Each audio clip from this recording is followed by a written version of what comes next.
webinars. People can jump in whenever.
Can you hear me?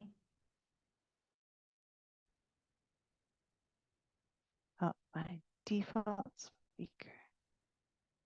Oh, is it just that delayed? Oh no, there it is. Do you have headphones?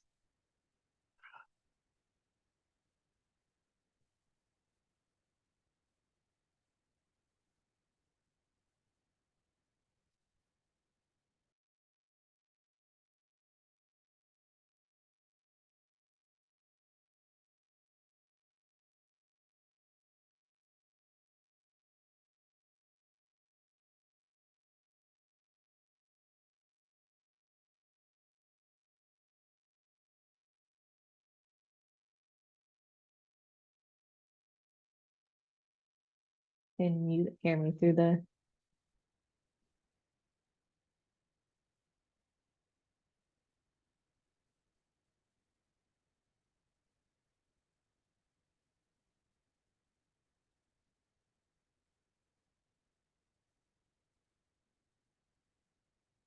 No.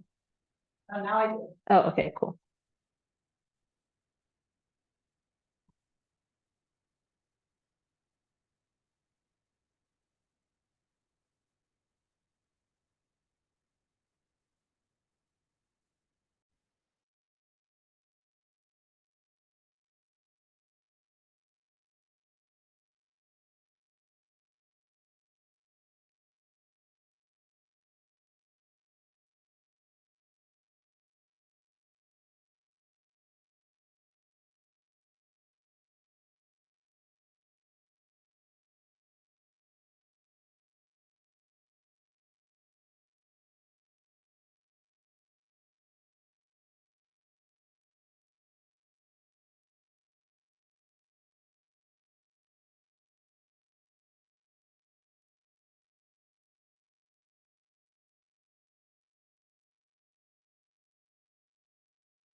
Good afternoon, David. Good afternoon, Douglas. Good afternoon.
So I have some voices in the background. Are they coming through?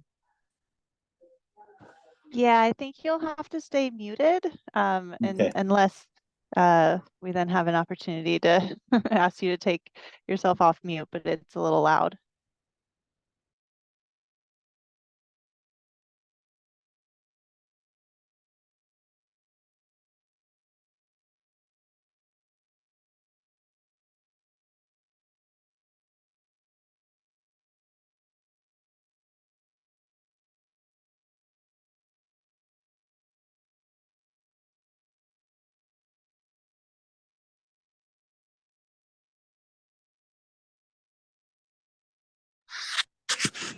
Doug, if you see my mouth moving and no sound, remind me to unmute, please.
So Jen and your colleagues,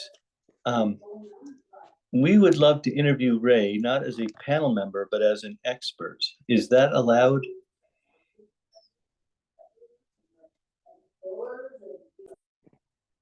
I'll have to follow up with Ray and maybe our legal, just to ask about what the rules might be around that. So I'll take a note of that and follow up outside of this meeting with that. I mean, it's your fault for foolishly putting experts on the panel. But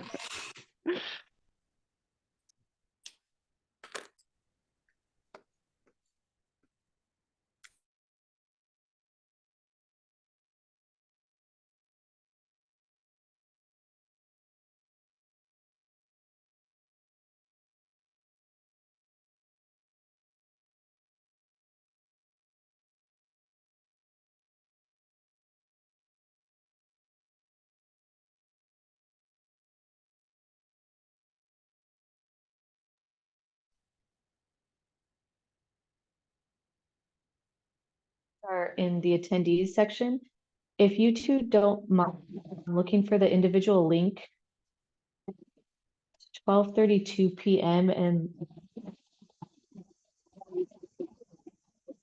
we don't have to worry about you. We'll have FAP promote you to panelist permissions, and then we can get going.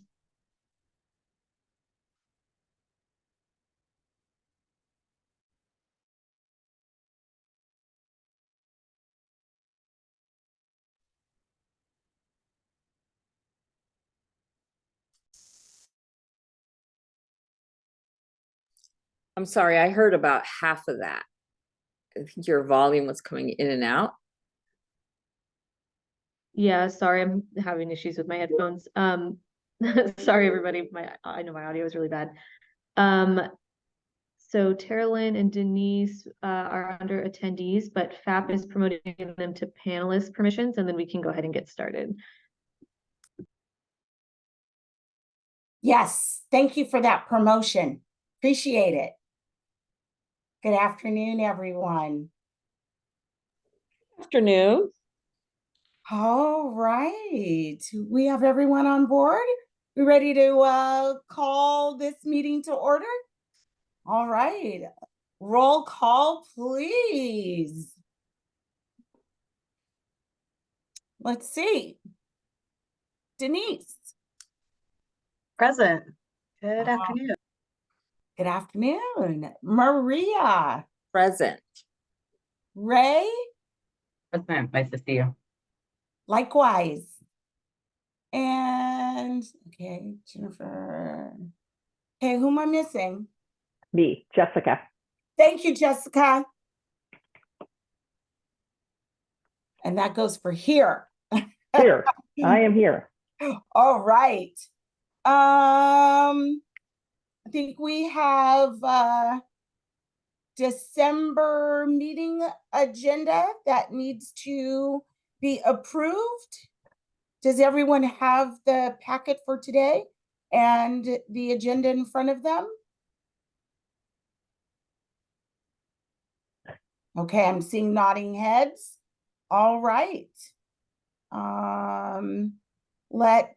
Do we have a motion to approve the December agenda?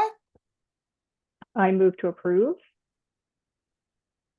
Do we have a second? Second. Second. All right, thank you, Jessica and Ray. All right. Let's call for the vote. Ayes. Aye. Aye. All right, the agenda is unanimously approved.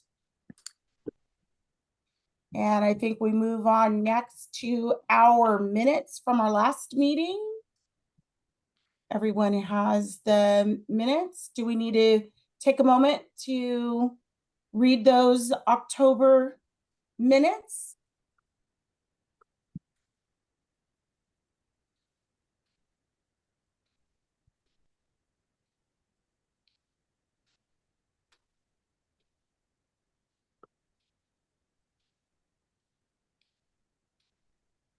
And I'll take a signal from anyone.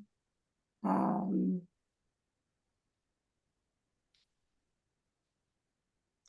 we're done reading.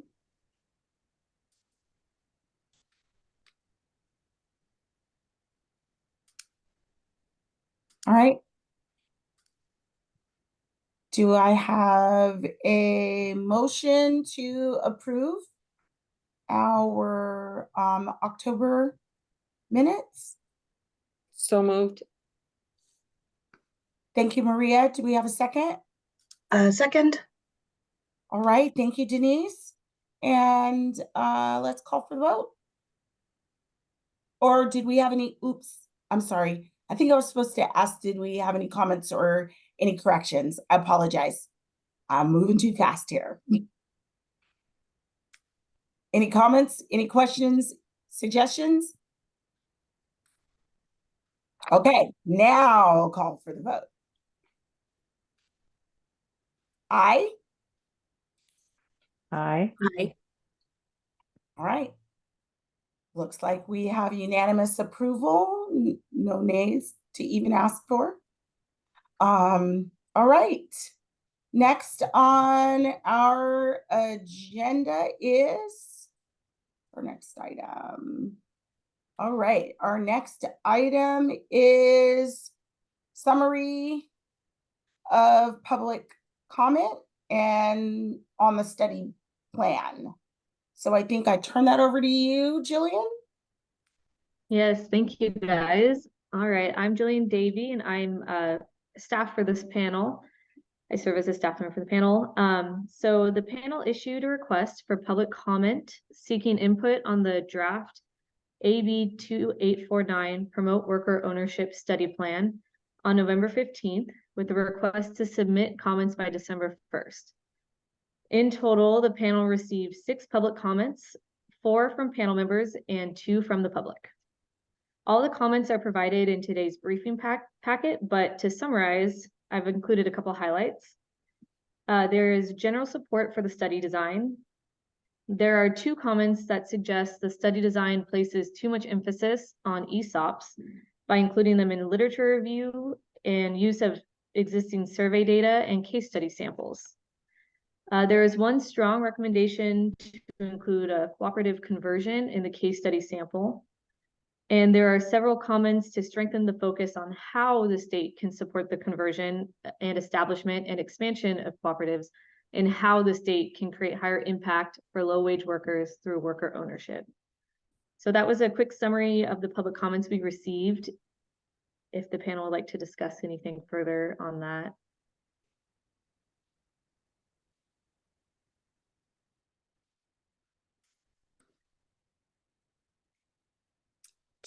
May I ask a question? Can you repeat that first comment you made about the ESOP? Sure. So the summary I wrote for the ESOPs is that there were 2 comments that suggested the study design places too much emphasis on ESOPs by including them in literature reviews, the use of existing survey data, and case study samples.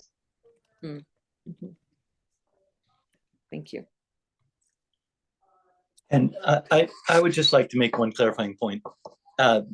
2 of the commentators on the panel were kind enough to point out places where I had written ESOP where it should have said employee ownership or ESOPs and co-ops and employee ownership trusts, because that was just poor. Those are just typos on my part. So the panelists had substantive concerns, but some of those were just typos on my part, which are easy to address. And I think we haven't finalized our 3rd case study, but it is most likely going to be a co-op conversion, as one of the public commentators mentioned. And Thank you. Any other comments on or questions regarding the public comment?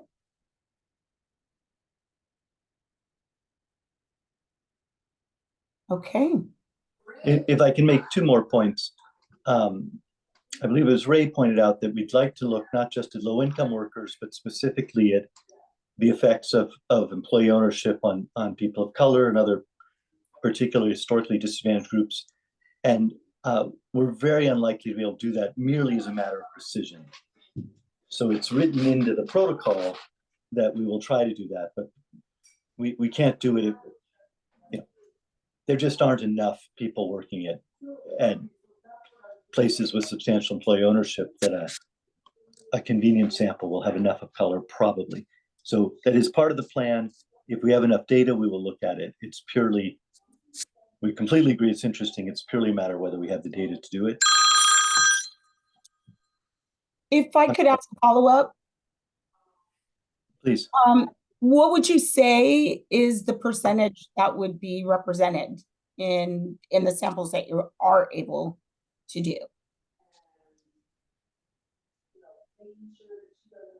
The quick answer is I don't know. We haven't started the statistical analysis yet, but one of our data sets is nationally representative. But if you think,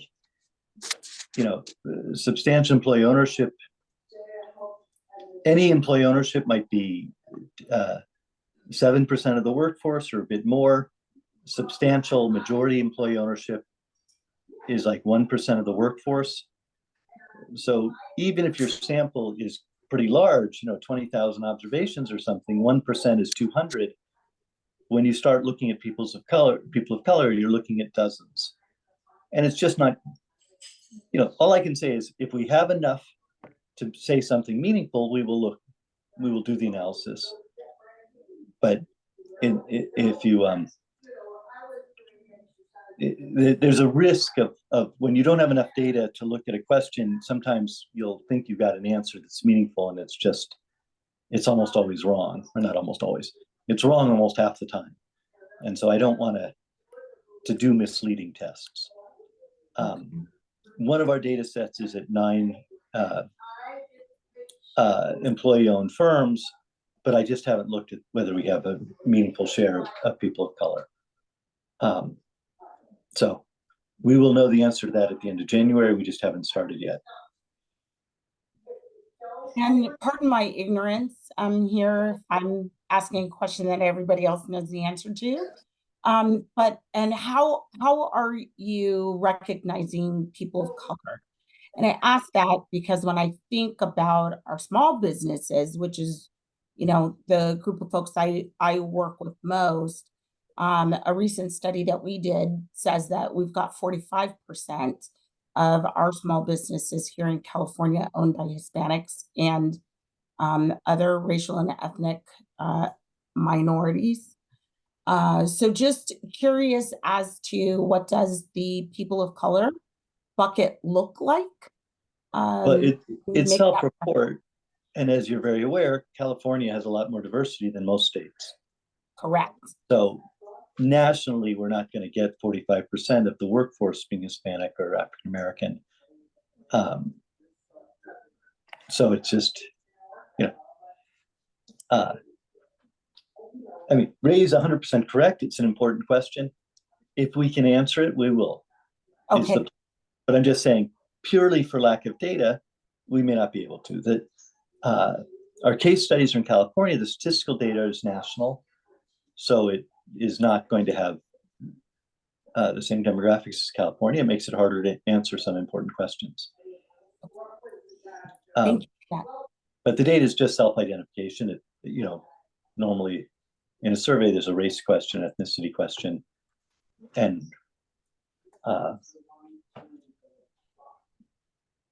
they used to be mutually exclusive. I assume the general social survey now lets you check all that apply, but I will know the answer to that in January, but I haven't looked at that yet. Okay.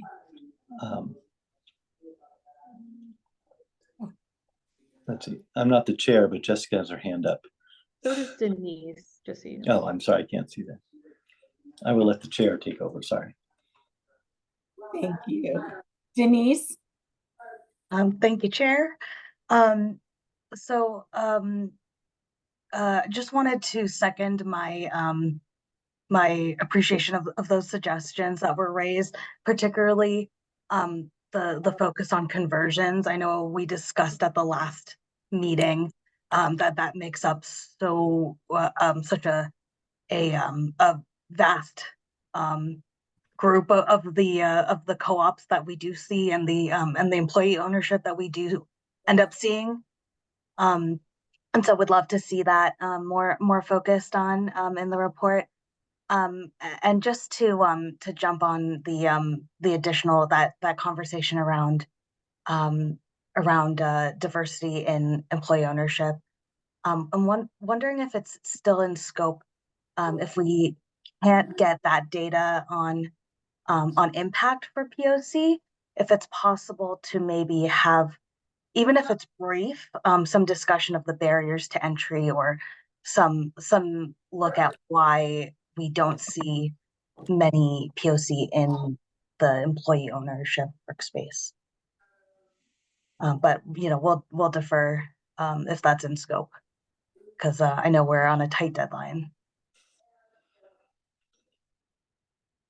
You, panel member Denise. Panel member Jessica. Thank you. So I wanted to just address one of the public comments. It wasn't mine, but it really resonated with me around the thrust of the study, and to what extent it is focused on sort of the benefits and sort of whether to promote employee ownership versus the how can the state promote employee ownership, which I thought that really resonated with me. And I'm sort of wondering, David, if you could address that in terms of where you really see the thrust of the literature review and the other components of the study. I mean, the study has a few different elements. The statistical part is looking at the effects specifically at low-income groups. And so obviously, as many are aware, there's a large literature on the effects of employee ownership on employees and employers, but there's a very thin literature on low-income workers. And so that's why we wanted to look specifically at those groups. And obviously the ability to accumulate retirement savings, which is one of the things ESOP's proponents claim is really important for low-income groups. But the fact that you have more risk in your portfolio because most of your wealth is tied up, financial wealth is tied up in one company, is also more of a concern for low-income groups. So we do want to revisit that literature, and there is a different lens when you're looking at people with lower education, immigrant people of color. And even if we can't look at these all separately, being able to say, is there anything what we can say about job security and, as I mentioned at the last few meetings, respect at work and so forth. Doug Cruz is in the audience here, and I don't know if he's able to chime in, but he's the world's expert on this stuff, so he can correct me if I misstate the existing literature. Is it Rutgers? Excuse me. Pardon me. Excuse me. And then in thinking about how to promote, the lens I take is to try to figure out where are the markets or governments failing that, if all policy is well designed and markets work perfectly, we don't need to change anything. So I always start not by saying, well, how can we solve this problem, but what is the problem? What are the barriers? And some of the barriers are not market or government imperfections. They're just reality, right? I happen to spent most of my professional career thinking about how do we create more autonomy and empowerment for people without a lot of empowerment in their lives. At the same time, I don't need to go to more meetings, right? So there is always a balance. I don't think any of you think, gosh, what I need in my life is more meetings, which is, of course, a hallmark of employee participation and empowerment. And so there is trying to understand when this is a market failure. Are there liquidity constraints, lack of information, the government putting in rules that have unintended consequences? So do that diagnosis before we say, what are the cost-effective policies? Because if the problem is lack of information, the cost-effective policies are probably different than if the main policy barrier to efficiency is imperfect capital markets that mean people without collateral can't get loans or something like that. And that would be, again, very different if the main problem was that the government was requiring too much paperwork. Then the last thing we need is more loans. We need to get rid of some unhelpful paperwork requirements. So I hope we're not just revisiting the extensive literature that Doug Cruz and his colleagues and many others have contributed to, trying to understand the effects, but trying to say, if we're looking at disadvantaged communities, what are the effects? And then if they look beneficial, what are the barriers, and can we target our policies specifically to overcome those barriers? We're not going to get, that whole agenda takes more than the remaining 6 months of this study, but we'll get as far as we can. Did that clarify? And also, the extremely long and helpful comments came from an expert in the field, and we spent a little over 4 hours in the last 2 weeks talking to Hillary about separate from those comments. So we're very much building on her expertise. Wonderful. Glad to hear that. Each part of this. And I apologize for the background noise. It is what it is. I understand. Thank you. Any other questions? Did I miss anyone? Chair Gray, may I ask a question? Absolutely. Just trying to figure out how to use the hand feature here. More back to the conversation about the inclusion of persons of color, and that conversation we were having there about the data may not capture that. I think as a panel, we should be prepared to address that, because I could see someone asking, like, how could you not have looked at that? And I'm not sure that saying the data is not available is someone's going to say, well, did you look here? Did you look there? So I just think it's an important element here in California that we should be prepared with something that says, how do we mitigate that, the absence of that view in data? And I'm not sure if I'm getting across correctly, but I just think it's so important to California that to leave it out, there should be something that we can do, we can capture.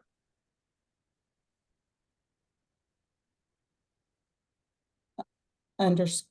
I just think it's important to at least figure out what we can be on the record for. Yeah, I was gonna say, at a minimum, I was curious if this is something that could at least show up as a focus of the lit review, since there is a fair amount written about employee ownership and access for, historically disadvantaged groups, even if it comes in a more general way, or there is some California specific literature on that. So it might not be confined to the particular case studies here, but at least in the literature section.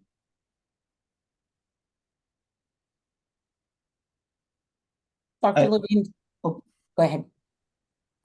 I think I'll just agree. It's awfully important. We will definitely describe, particularly based on the panel's interest, what we think would be required, next year if you guys want to fund additional studies to look at this. As Ray said, there are some case studies and books written on this.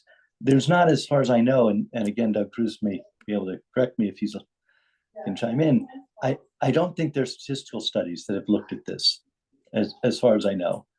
And I mean, obviously, I respect case studies. We're running 3 pairs of them, but they're not appropriate for answering sort of general questions about given historical disadvantages, is employee ownership a good way to overcome them, or is it interact poorly with it? If you have had barriers to acquiring capital and now you need capital to buy shares of a business, is that a bad fit? And we should look, for other strategies. And I'm,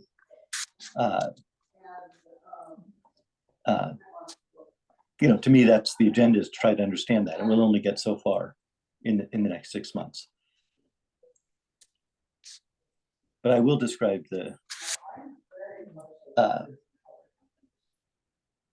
what next steps could help address this, as Maria was suggesting. Thank you, Dr. Levine, for answering the questions presented by panel members, Tugade, Salinas, Pitt, and Crisatello. Does this conclude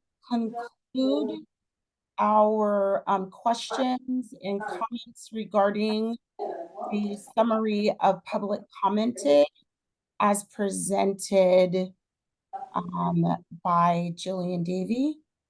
Are we prepared to move to the next item? I just want to be sure that there are nothing outstanding. May I just make a comment here? Hello, everyone. My name is Doug Cruz, professor at Rutgers. I've spent many decades studying employee ownership. My hair was brown when I started, and now it's gray, you can see. David has mentioned my name a couple times, and I just want to echo what he was saying. I didn't see any corrections to what he was saying.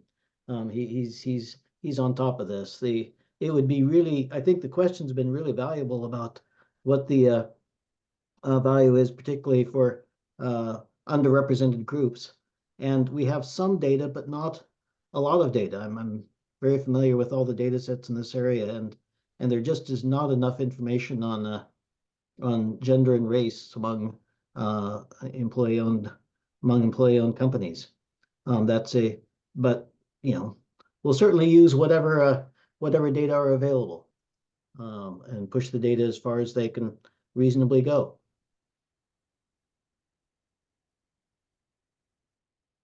Okay. Thank you, Mr. Cruz.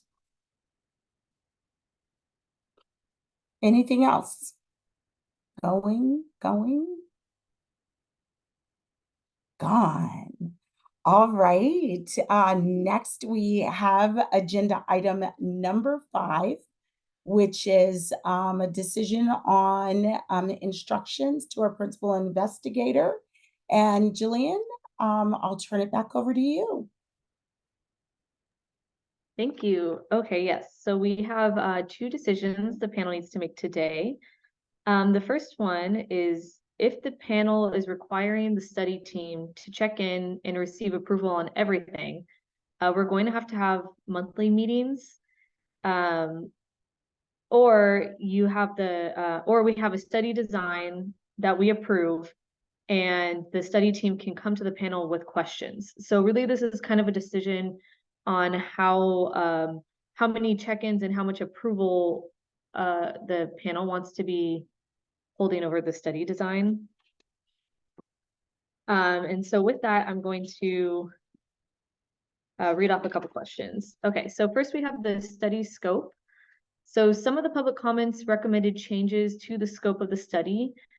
Some were minor changes that may be within the scope of the study plan, to broader suggestions that alter the focus of the study. For example, the comments from Hillary Abel. So the question is, does the panel require the study plan to reflect a different scope than the one outlined in the statement of work and study plan?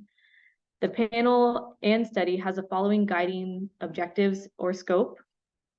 AB2849 establishes a panel to conduct a study regarding the creation of an association of cooperative labor contractors, among other potential activities, for the purpose of facilitating the growth of democratically run high-road cooperative labor contractors.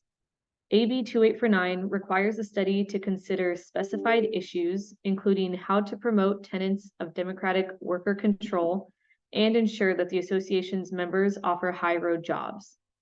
AB 2849 requires the panel in preparing the study to engage in a stakeholder process by which it consults with, at a minimum, organized labor, worker cooperatives, and business groups that can assess the opportunities and challenges associated with expanding workplace democracy. So for that first one, the question really is about the study scope.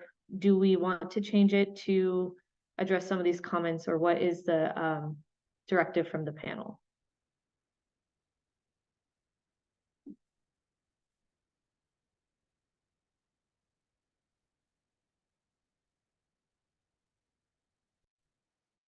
I think we have questions from the panel.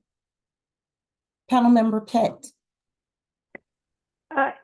Yeah, well, I think, for instance, I had some questions or concerns. David's just addressed two of them. One was around the focus on ESOPs, which you've addressed, although, David, I guess I would be interested in sort of where you used ESOPs instead of employee ownership, just so I can have full confidence that this look is looking broadly, not just at ESOPs or primarily, but at a range of different models of employee ownership. And then, we've just had a conversation where you've addressed this issue of the kind of whether versus how. So, I feel like I have some, assurance or confidence that the study is going in the right direction. I do feel like it would be worthwhile for the panel to review and approve the case studies, because I think those will be such drivers of the focus of this research and of the panel. So that's the area that I guess I'm most concerned at this point about having some input into. Thank you, panel member Pitt. Any other questions or comments from panel members?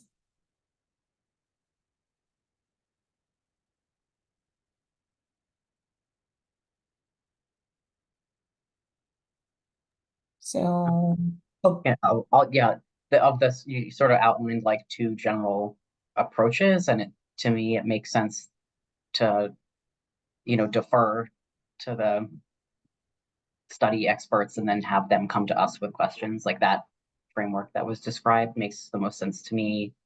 Kind of like Jessica was saying, like incorporating, as it sounds like you are, the like substantial comments that were made, mostly around like conversion, the ESOP thing, which was kind of superficial typo, it sounds like, and the marginalized group topic. Those are my thoughts. And I'd just be curious if there was a recommendation from staff one way, or, I mean, that sounds reasonable in terms of how to approach it, but I'm just curious if there was any recommendation on one way or the other. I think we have a few topics, but specific to the discussion about case studies, I think that's the one that poses the greatest question to the panel, merely because of kind of timing and sequencing. I think the decision to defer to the study team once we have an approved study plan, I think that's one option. And with that option, I think we have a schedule from the study team that's in the study plan for the next set of meetings. We can, return and review that. I think the question becomes, do we need to meet to have a decision to approve the case study samples? And that poses, I think I can speak for David, but he can jump in, a bit of an issue for a few factors. Number one, we're already dealing with some decisions of entities to decline to participate. So we have to understand that the decision to participate in the case study is not the study teams and it's not the panels. It's ultimately the entities that decide to consent to participate, and that is a process. So I think what the study team can do is present the sort of guardrails around the case study sample that they must stick to. And I think we have a set of questions that we have in the notes, but essentially it gets into, we have 3. Are we okay with variation across sectors? So right now, I think we have an ESOP that's in construction, we have a small cooperative that's in healthcare, and then we have an open slot. And so the question to the panel becomes, are we okay with variation? Do we approve that? And can the study team kind of go forward with variation in sectors? Are they required to include a conversion in that third bucket? And it sounds like we've agreed yes, but does it matter who, right? And like which entity is that conversion or which sector? So I think what we need from the panel here is an understanding of, do we just need approval from the panel on the guardrails to set that case study sample so that then the study team can go reach out to different entities until, 3 entities that meet those criteria accept to participate? Or does the panel require us to come back with the list of consenting, participating case studies before that's approved? So those are kind of the 2 options. And I think case study sample is really the stickiest one.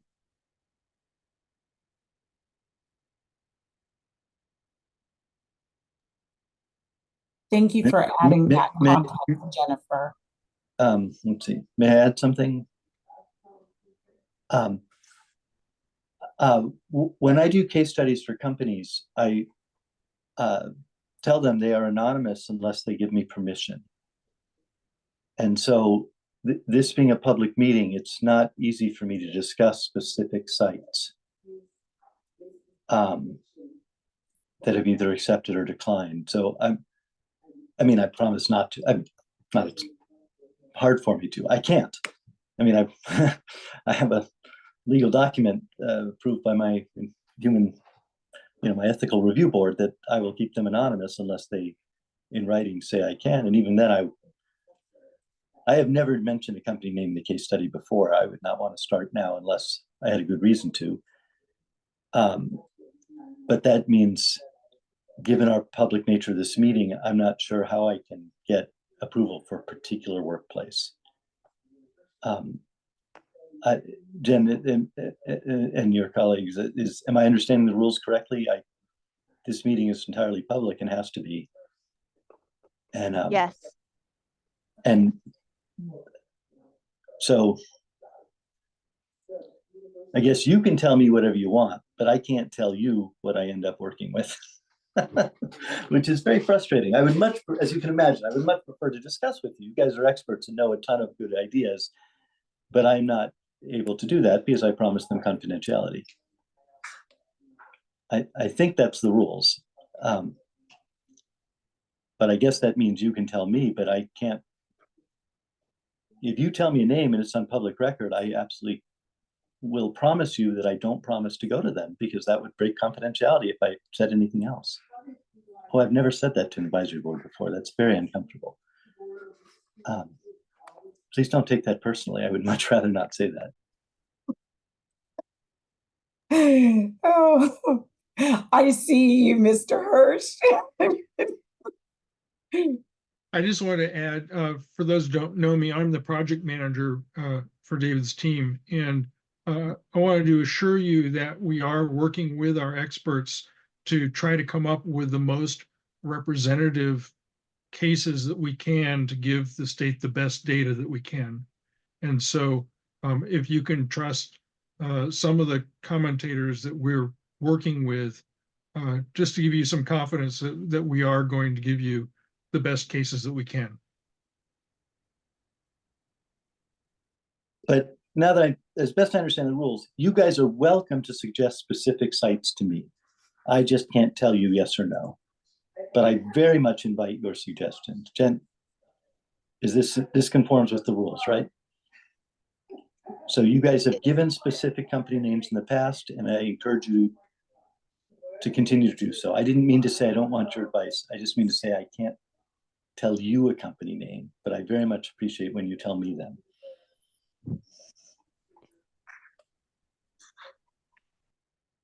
Chair, I don't know if it's okay. I mean, I might suggest that rather than focus on specific company names, I mean, maybe we can go through the list to just understand what the panel defines as a requirement for the case study sample that can help us make sure the right guardrails are in place for this. So if it's okay, I mean, I can walk one by one and we can ask the panel more or less, what are the requirements?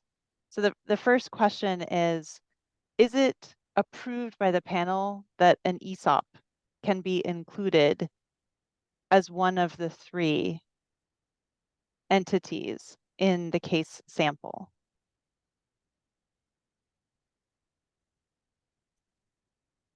Just a point of clarification, are we stepping through this for discussion purposes, or are we ultimately going to vote on this item? I just want to be, This, I hope, is the equivalent of a vote. I'll ask Lisa to help with if I'm getting this right, but our last meeting, we had discussions and we had a lot of discussions and a lot of different guidance. The issue that we are facing right now and why we don't have a final study plan here for approval or not approval is because we got a series of public comments through this period. And what we need from the panel is basically the decisions for how we guide the study team so that we can move toward a final product that can come to you for approval or not. So ultimately, this is moving from discussion to the panel's decisions. And I'm suggesting the decisions relate to kind of some guardrails as opposed to a specific list of company names. understood. I think I understand it. Is it clear to everyone else? And Douglas, do I see you raising your hand again? Oh, and Lisa, I apologize. I didn't see who was first. Denise was first, I think. Okay, go ahead then. You. No, I appreciate Jennifer's explanation of that as a framework. I think that's useful to kind of go through and see like, are these case studies representative of that kind of broad base? Because I again no, understanding that we've set out a really tight timeline. Want to be sure that we're scoping this out appropriately. My preference would actually be not to include an ESOP as one of the 3 case studies, only because I think there's, speaking to redundancy in the literature, I think I believe it would make a more interesting study to have another co-op in that space, and we only have 3 spaces there. And so especially if we're trying to find now adding a conversion and then, trying to get a little more variation. And so that would be my comment there, but would love to hear from other panelists. Okay. Douglas? Thank you. Speaking as a project manager, I just want to caution the panel that with the limited amount of time that we have, your guardrails probably don't want to throw out work that's already been accomplished. And so one of the cases, well, more than one of the cases has substantial work already in progress. And in order to meet our deadlines, it's going to be very difficult if you tell us to throw that work out. Okay, thank you. Lisa? Hi. As far as the question, going back to the question about decisions versus discussion. When you're providing sort of direction to the research team, you really want to do sort of a motion and roll call vote, and you have to take public comment. So often what might be most efficient to get to a decision is have a discussion time where you try to reach consensus, maybe on A, B, and C guardrails, or however you want to frame them. And then at the end, package it as a motion, take public comment, and then a vote, so that it's sort of cleaner what's an actual decision and what's discussion. You could be moving toward a decision with the discussion in the meantime, but for sort of Bagley-Keene purposes, it's cleaner if you don't make small decisions as you go intermixed with discussion. Thank you. Thank you, Lisa. Thank you so much. I think I saw panel member Pitt up first, and then panel member Crisatello. Great. And Jennifer, you mentioned 2 case studies that I think was more detailed than I saw in the study design. And I apologize if I missed something in the packet, but could you say, so that was just more information than we've received so far. So I think it would be helpful to understand what is on the table, given, David, what you've said about the confidentiality, and then maybe to have some discussion from there.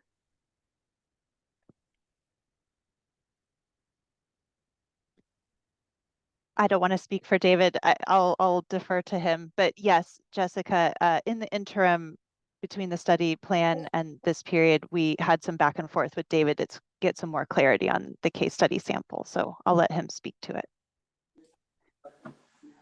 So as Jen said, one of our case studies is a startup co-op in the labor contracting healthcare space.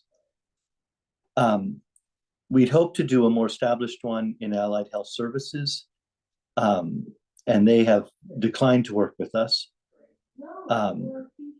And then we did choose an ESOP in part because there was interest in the intersection of unionization and employee ownership for these contracting co-ops. And this is a unionized ESOP in a construction being a relatively low wage sector. This is actually a pretty high skilled part of construction, but generally a low skill sector, and more, these are not contractors, but obviously they're involved in contracting with Caltrans and others. So I thought it was a relevant case study. And then the plan for the conversion, which again, we have not determined the workplace, but it will be in a low wage sector. But we've reached out to one, we'll reach out to another this week. We have not had,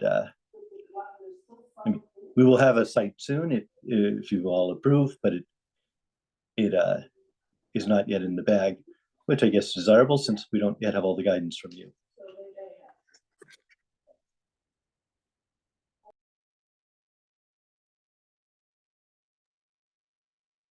Thank you. Panel member Crisatello. Yeah, just a quick, to go back to the specific ESOP discussion. I would have a preference that the ESOP, if an ESOP is included, that it be 100% democratically owned, or as close to that as possible, since that approximates more what like worker ownership kind of as a whole, worker cooperatives are about. So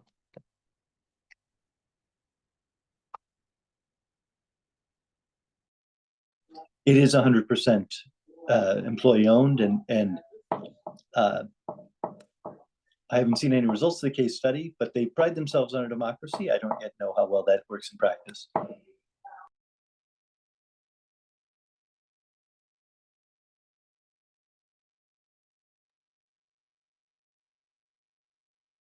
Did we have any other questions from panel members?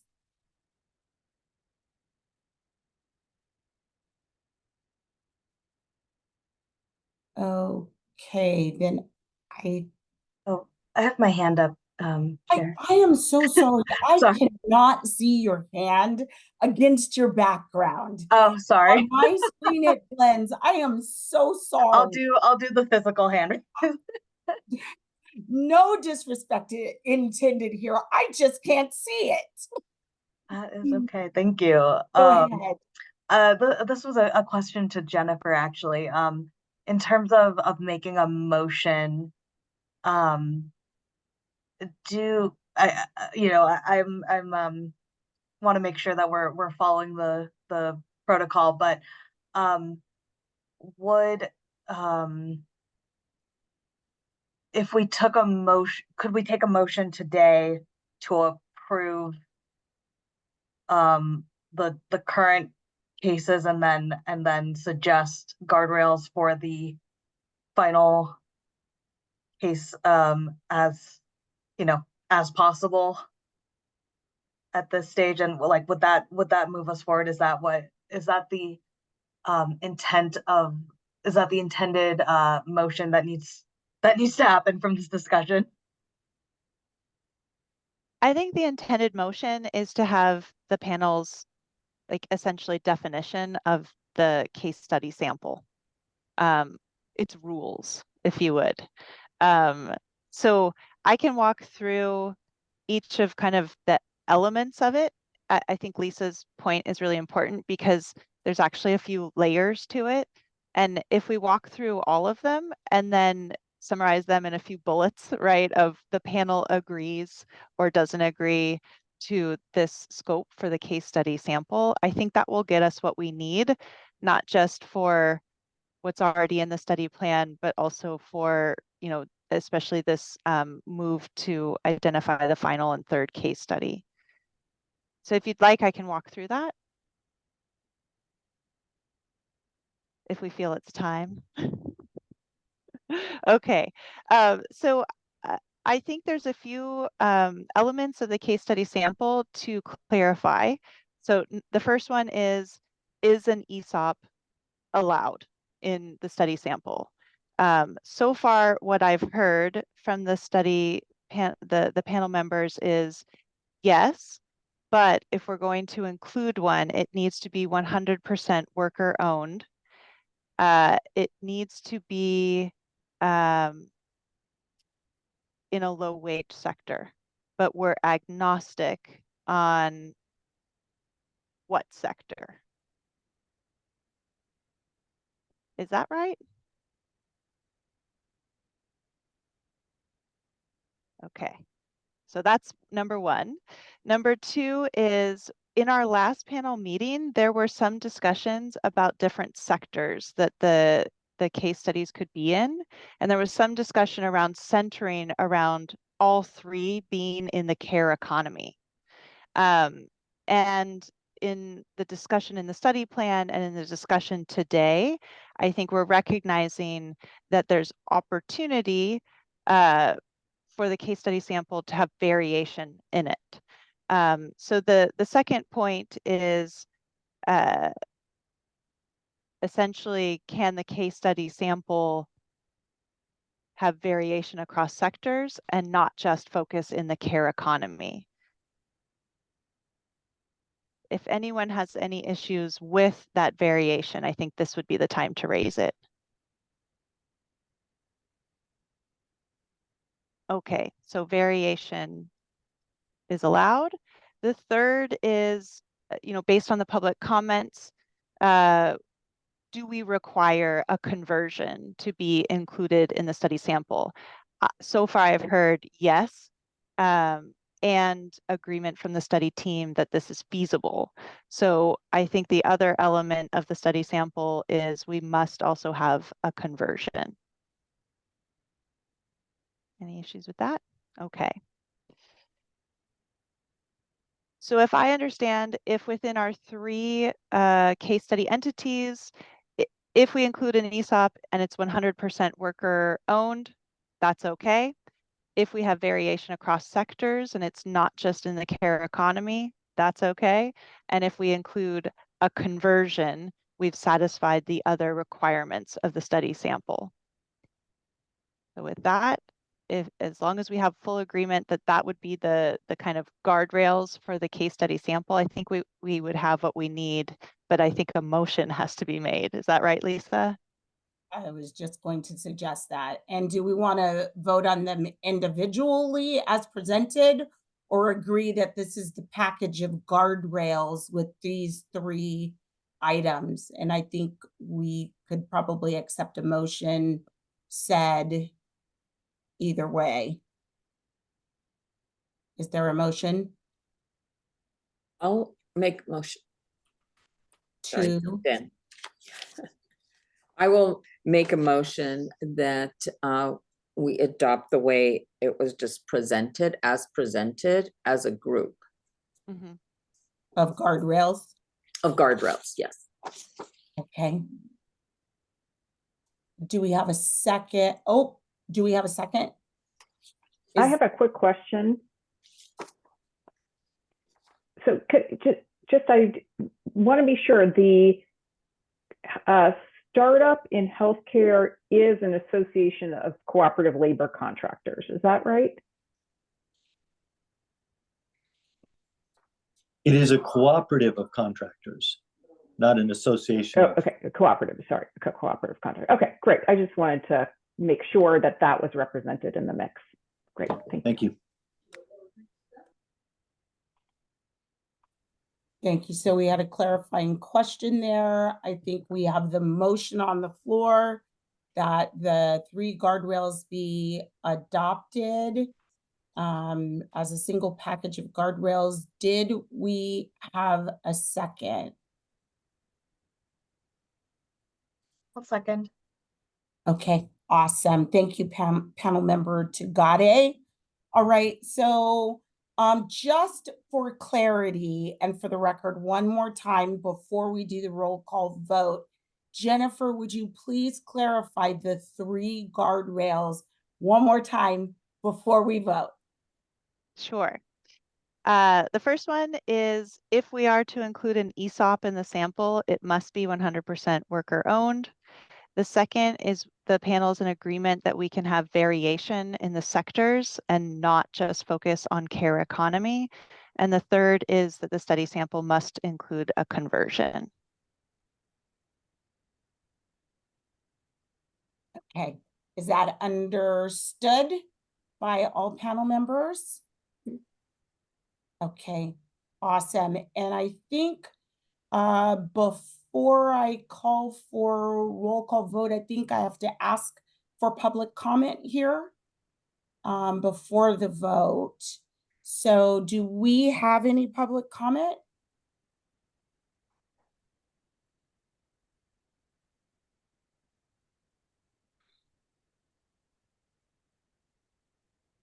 Okay, thank you. Looks like there is no one waiting for public comment. Okay, so if we could do a roll call vote, I will start with you, panel member Salinas, Aye. panel member Tagade, Aye. panel member Pitt, Aye. panel member Crisatello, Aye. and for myself, aye. All right, looks like the motion passes unanimously. Great. I don't know if I can jump in, but there's another, I think, few questions for the panel for these motions. Can I move to the next one? To number 2 on the list, yes. Yep.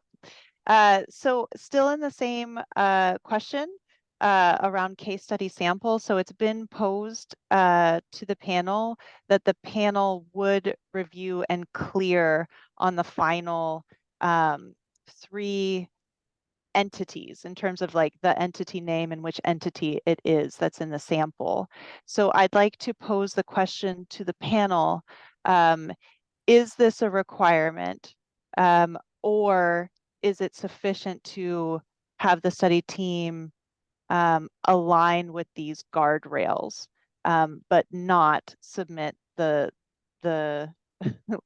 the list of entity names for approval, mainly for especially the point that Dr. Levine has raised, which is this is a bit complicated. We would need the consent not only to participate in the study, but also to have their names publicly listed and on the agenda for approval before then the study team could even move forward. So we were asked for a recommendation earlier as the staff, on this study. We do recommend that's a real challenge for us with the coordination of this study. And our recommendation to the panel would be, with these guardrails, defer to the study team to have a case study sample that aligns with these guardrails.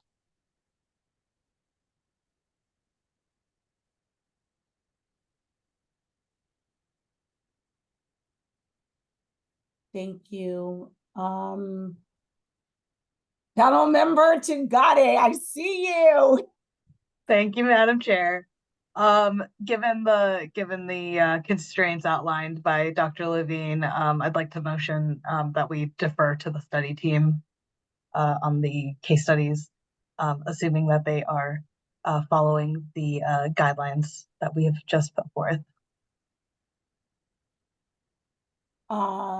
Thank you for that, panel member Tugade. Panel member Salinas, did you have a question or comment, or were you raising your hand to make a motion? I was going to raise my hand to make a motion, so I could second that motion. Awesome. Okay. Thank you so much. Do we have any other questions, clarifications, discussion on the motion on the floor?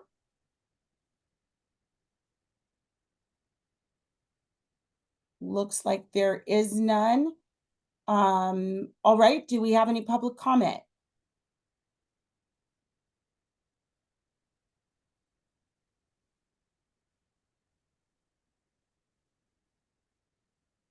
Okay, having no public comment, let's move to a roll call vote on this.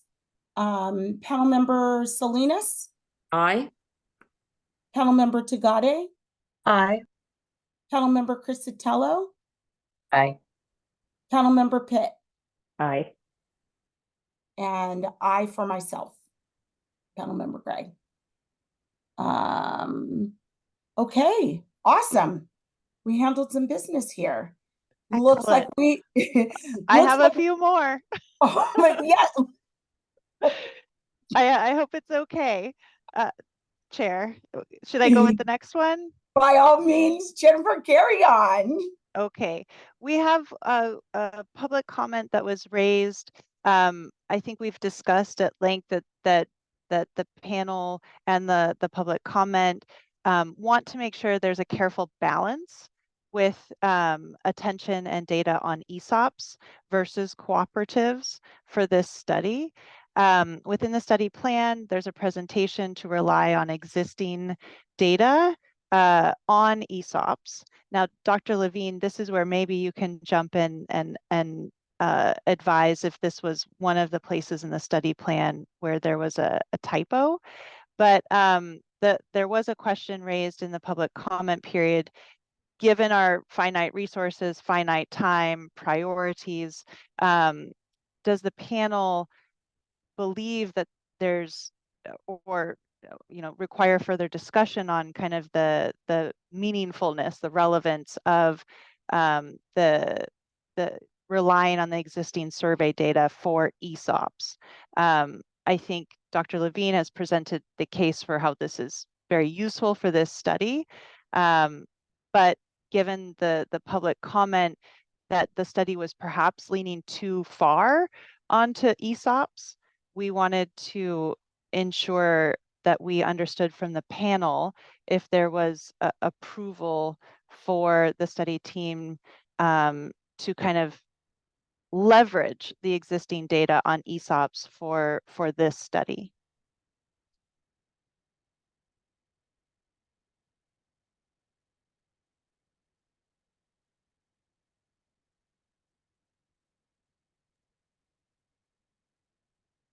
questions or comments?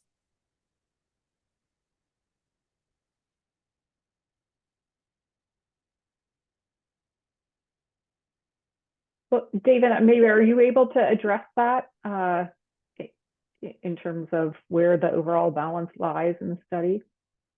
Well,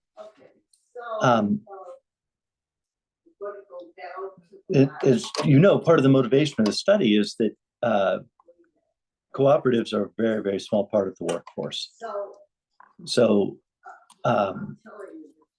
one of the data sets we hope to use is something called the General Social Survey, is just a random sample of Americans, like a Gallup poll.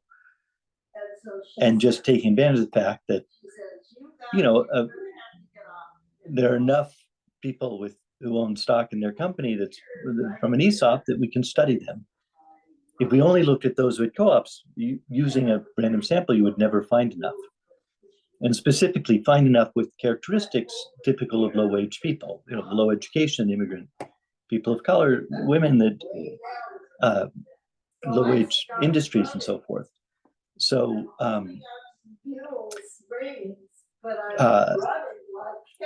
there just are no surveys with data on both employee owners and a comparison group in the co-op space that I know of. There are small surveys of co-ops. Excuse me, project equity surveys, some of the co-ops they work for and so forth, but there's no comparison group. And the important thing about the two surveys we're working with, both of which, you know, Doug was involved in their creation, the Rutgers team, is that there's both an employee ownership sample and a comparison sample.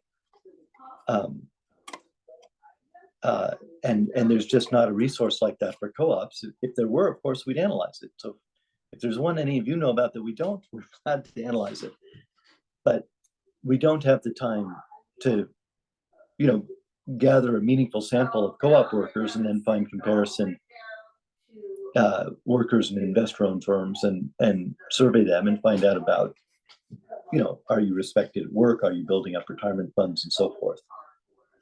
So again, our report, we are delighted to have a section explaining additional studies that can look at these questions, because we would love to look specifically at co-ops. The data don't exist as far as I and, you know, people more expert than I, such as Doug and his colleagues, know about.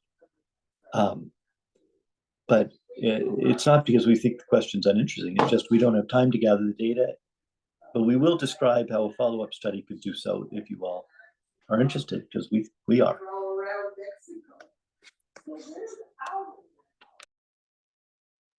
So if I could just ask a clarifying question here. I think I heard you say two things. Are you saying that the data, that you don't have enough time to collect the data, or the data doesn't exist yet? But those are both consistent, right? Because if the data already exists, we have enough time to analyze it. And the reason, so we don't have time to collect new data, and the data don't already exist, so we have nothing to analyze. But we do think it's important to have these data, just as we think it's important to have a lot more data on employee owners who are, or potential employee owners who are people of color. And we will discuss in our report what follow-up studies could look at along these lines. Okay, thank you. Doug, I see. Oh, I'm sorry. Who did I miss? Okay, Doug, go ahead. I just wanted to wrap a little more context around this. The object of the statistical work is to generally show what the benefits are of employee ownership, and the data sets that we have, we can use with statistical validity because they're large enough. In our research and the case studies and talking with our experts in the interviews, we'll certainly be looking for anecdotes to bring forward the reality that is specifically within co-ops. There just doesn't currently exist a large enough data set to have a statistically meaningful discussion of specifically co-ops right now. And we would certainly love to be involved in gathering that in the future. But it's the difference between being statistically valid and anecdotal data. And we'll certainly present the anecdotal data that we discover. Okay. All right. Thank you. Jennifer? Can't hear you. I should unmute. The point I think that's important here that's come up in our last, well, our only 2 meetings, and I think panel member Tugadek raised earlier today, we have a real constraint on this study in terms of time, and it's always the same, time and money, right? And I think the study team is focusing on the existing, how we maximize and leverage existing data to answer as many questions as we can to fit the scope of this study, recognizing that we simply don't have, under this study scope, the time and money to do a major primary data collection effort, for different, samples where there are big data gaps. And so I think, again, kind of coming from the staff side, if it's a place for a recommendation to the panel, I think, this study team is presenting a plan to try and maximize what's available. And I think what's also going to be a great output of this study is the identification of evidence gaps, is the identification of a learning agenda, or what could be done in the future to fill those evidence gaps. But I hope the panel would consider that, with less than a year, for the study, I think the proposal to leverage existing data is, I think, really important for us.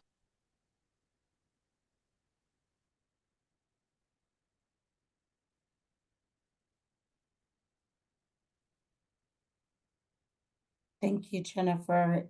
Any other questions or comments from panel members? All righty then. If we could do again, Jennifer, very clearly and concisely state the question and the decision that panel members need to make at this time. I think the specific question is, does the panel approve the use of time and financial resources in this study to examining, existing survey data on ESOPs, recognizing that's not the full and complete sample that this full study is interested in, but it has value for this study? Sorry, that was then a long question, but at the heart of it is, does the panel approve within the study plan, the use of this existing survey data on ESOPs for this study? Awesome. Thank you for that. And panel members, do we have a motion in support of what Jennifer just laid out on the use of ESOPs, specifically that data in this report? I'll make a motion to Thank support you, what Jen just said. Do we All have that. all that plus? Do we have a second? I'll second that motion. Thank you, panel member Salinas. Do we have any further discussion before I go to public comment?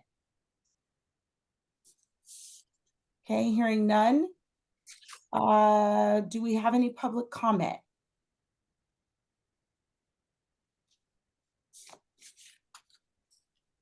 No? Okay, having no public comment, let's move to a roll call vote here. And panel member Crisatello. Aye. Panel member Pitt. Aye. Panel member Tugade. Aye. Panel member Salinas. Aye. And Chair Gray. Aye. All right. Next. Last one. I think we've really gone through the substantive questions on the study plan. So I wanted to lay out for the panel. Jillian asked a very specific question, and it really relates to kind of our next steps. How do we plan, the next 6 months essentially of how we engage between the study team and the panel in order to get to the finish line by June, which really is a tight timeline. In the study plan, there is a general set of milestones, and I wanted to review a slightly updated version of that I think we'll talk about with the study team to include in the study plan, to see if we can have agreement today on what our next 6 months look like. Really at the heart of it is, how often do we need to come to the panel for approval versus, again, once the plan is approved, kind of have updates from the study team. So, oh, thanks, Jillian. So we are kind of developing a tracker of the key milestones we have in this study. Right now, we're obviously at the panel's review of the initial study plan, interview forms, informed consent, and case studies.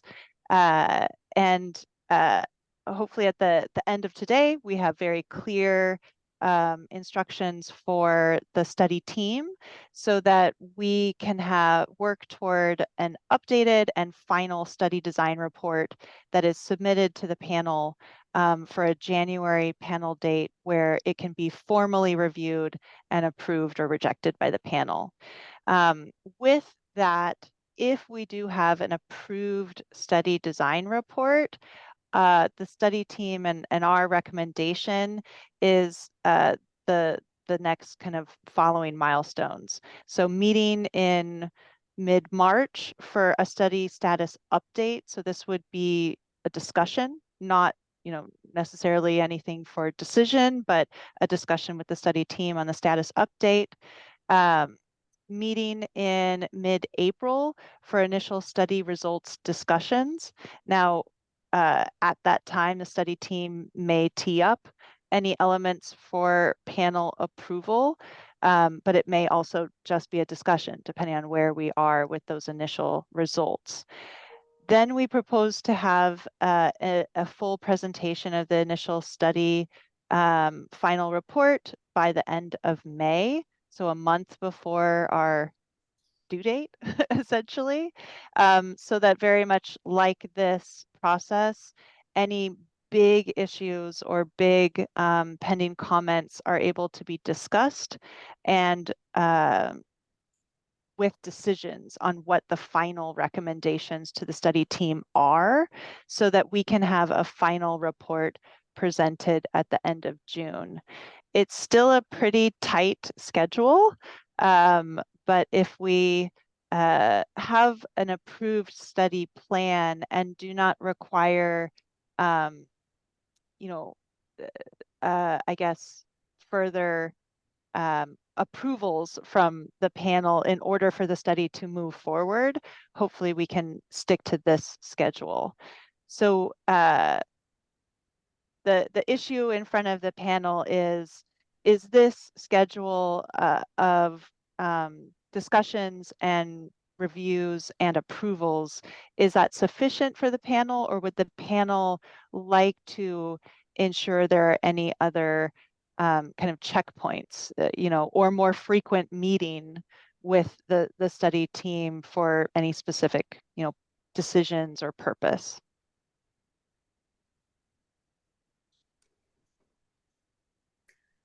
I mean, I'll jump in and just say that I appreciate this plan and being laid out like that.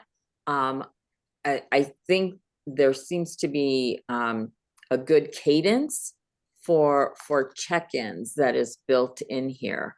So from my perspective, I think this is a really good outline. I agree. This looks like very reasonable.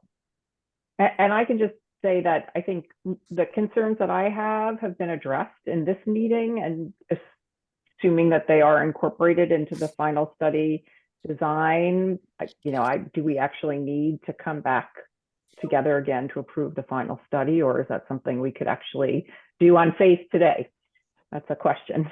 Oh, that's an interesting question. I'm not sure. Lisa could jump in. In order to approve the study design, we definitely need to meet because it's a decision by the panel. And I think I would defer to the panel if you felt you could approve the report when it's not updated to reflect all of the information that we've discussed today. So I might recommend, just for a full and complete paper trail, that we do have an updated study plan that's submitted formally to the panel for approval in January.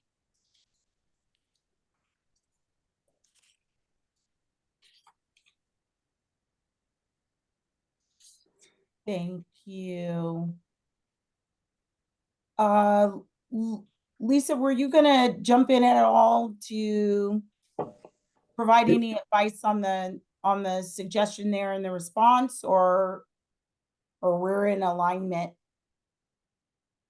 I'm not sure I need to jump in. I think you're fine. I think what Jen suggested works well and might be, if it's feasible, the best course of action. It is permissible to, for example, approve as a panel parameters delegating to the chair or to staff authority to do some action on behalf of the panel. So let's say you got to a certain point and didn't have time to meet and you wanted to delegate to the chair to, approve a study plan within these parameters. That's feasible, but I think that's probably not quite where you are. So I think what Jen suggested is the better practice if you can get there.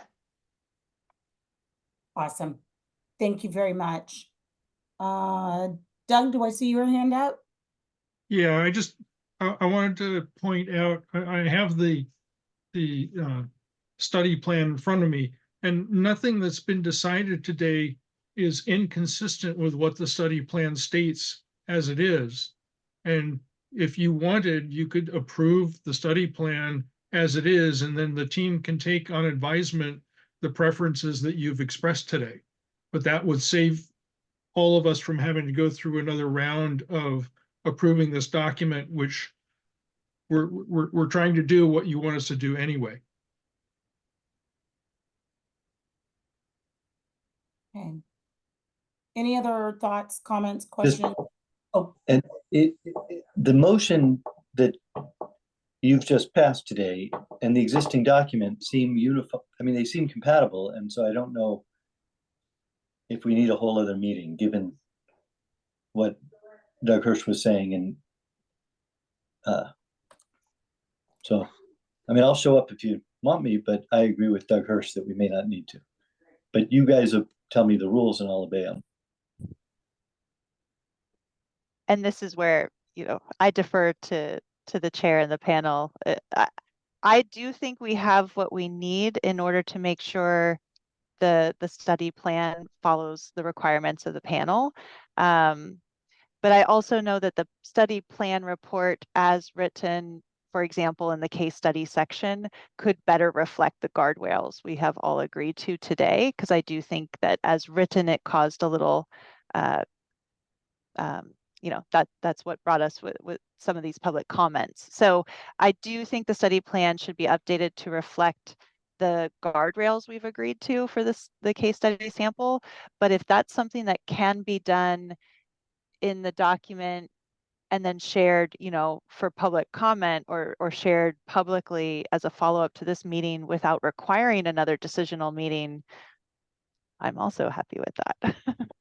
But I defer to the chair and also Lisa's guidance on that. Yeah. I'm inclined to say that I think that the document should be updated, and I think it should be clear that we are, seeing a document that reflects what we discussed and decided on today. So that's where my comfort level is. I do agree, however, if we can approve that without reconvening, if we were able to approve that via an electronic vote or confirmation of some sort, then I would be very comfortable with that. Anything else from other panel members? Doug, I see your hand up, but I'd like to give the panel members an opportunity to weigh in here before going to you. Chair Gray, I would agree with you. And go ahead. Yeah, thank you, Chair Gray. I was raising my hand to agree as well with your suggestion. Can I just add one quick point? The Bagley-Keene Act doesn't allow any sort of like electronic vote or panel action outside of a meeting. It does allow some delegation. So for example, you could approve the study plan as incorporating the direction provided by the panel today, and you could delegate to the chair or to staff support to the panel to ensure that the feedback is incorporated. But then from there, you would either have to meet again to approve that document formally, or you would have to just trust the person to whom the authority is delegated to do that, consistent with the direction of the panel as provided today. So that is something that happens like with panels. Sometimes they'll provide instruction and then somebody will incorporate that instruction, and no further formal action is required, but the approval includes the direction today, which can be sort of translated into concrete language through the work of a member of the staff, for example. Got it. Understood. Thank you for that clarification, Lisa. So then I would ask the other panel members, would we be comfortable moving forward with that modification? So rather than being able to do an electronic vote, could we, for example, be comfortable delegating that to staff member to be able to approve it once it came back? Panel member Pitt, I do see your hand here.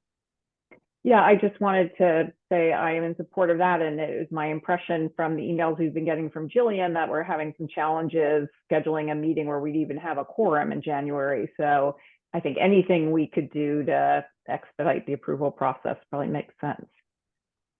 Excellent. I agree. Do we have a motion then? Anybody moved to make a motion here on that?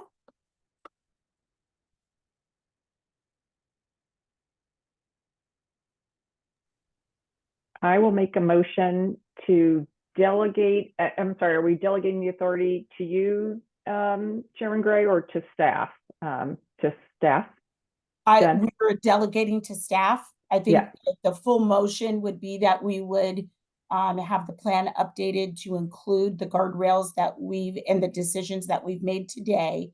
And then secondly, that once those updates have been made, that we would then delegate approval to staff. That's how I understand it. Can I second that motion? Okay, I motion that and you second. Okay. That works. So before we then move for a roll call vote, do we have any public comment?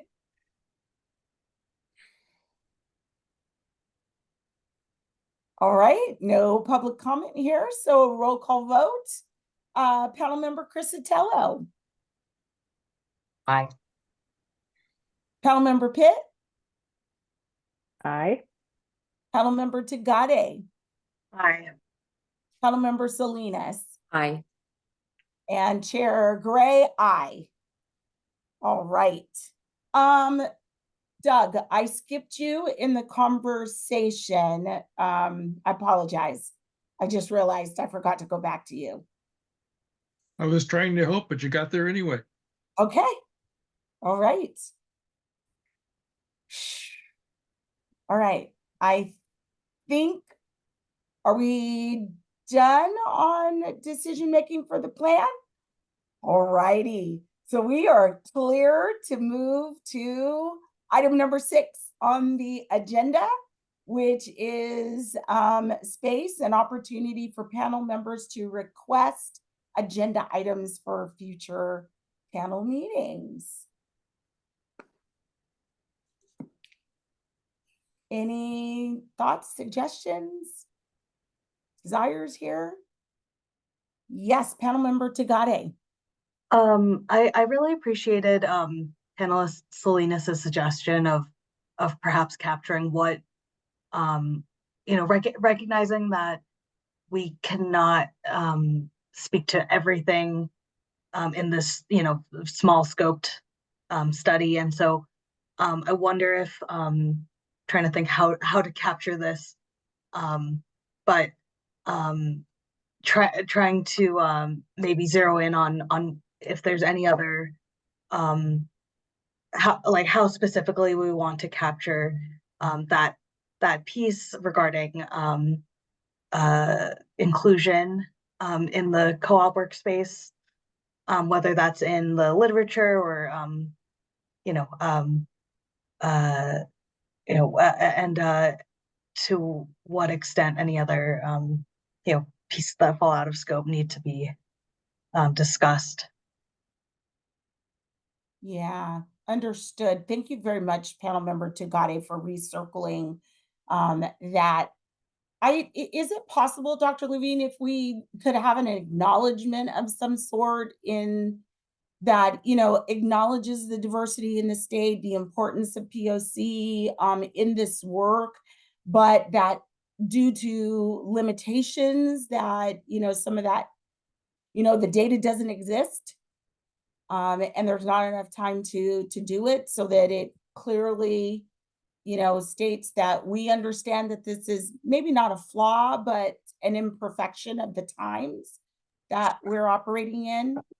I don't know. Am I overstating that, panel members, or? I think that the study will talk about its limitations, and where the data don't exist, this is also suggestions for future research can fill these data gaps, as Jennifer was saying.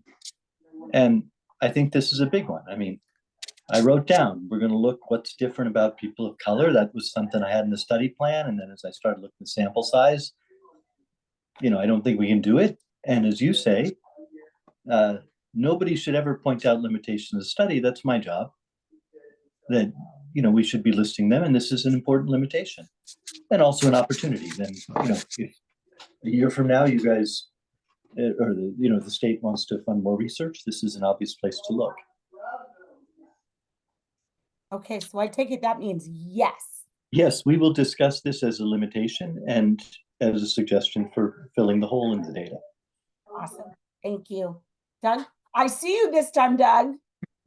I just wanted to add, chapter 6 of the study is present evidence gaps and a learning agenda to fill those gaps. And this is perfectly in tune with that. Okay, panel members, have we cleared the deck on that? Are we good with that? Okay. All right, so I think we're still on agenda items for future panel meetings. I don't think we've cleared this item. Do we have any suggestions or requests to add items to the agenda?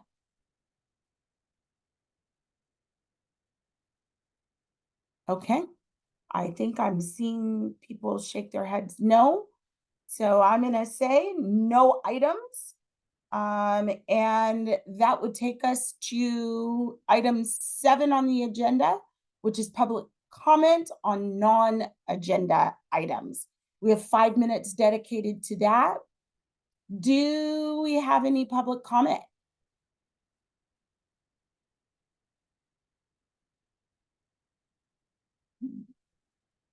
No public comment.